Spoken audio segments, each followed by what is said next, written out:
पप्पा बोले अमर उद्याच्या उद्या तुम्ही दोघांनी घरातनं बाहेर पडायचं. अमरचे पप्पा आणि मम्मी खूप म्हणजे mummy is very dominating lady पण पप्पा खूप लिबरल आहेत आणि त्यांनी मला लहानपणापासून जिम्नॅस्टिक जिमसूटवर करताना बिरताना बघितलं. त्यामुळे मला ना ॲडजस्टमेंट केल्याचं नाही आठवत आहे. एक फक्त झालं होतं की आम्ही ठरवलं होतं लग्नानंतर वेगळं राहायचं. तुझं आणि माझ्या मम्मीचं काही जमणार नाही आणि त्या पण बोलल्या आपलं काही जमणार नाही. तर आम्ही लालबागला त्यांचं एक छोटं घर होतं एका 110 स्क्वेअर फीटच्या एका सेल्फ कंटेंट घरात की तिथे आपण वेगळं आपला संसार साडायचा. तर ती एक एक्साइटमेंट होती. त्यामुळे ती ॲडजस्टमेंट मला कधी करायला लागली जेव्हा लग्नानंतर तिथे आम्ही जायच ना आणि घरातच मम्मी आमच्या थांब अजून 2 महिन्यांनी जा अजून तिकडे मला त्रास व्हायला लागला.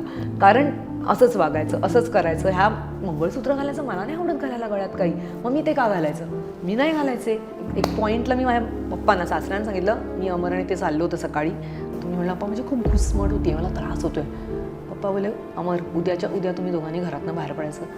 दुसऱ्या दिवशी आम्ही घरातनं 4 वाट्या 2 वाट्या 2 त्यांनी पण 2 देऊन त्यांना काय माहिती आमच्याकडे पार्ट्या होणार आहेत असं घेऊन आम्ही बाहेर पडलो.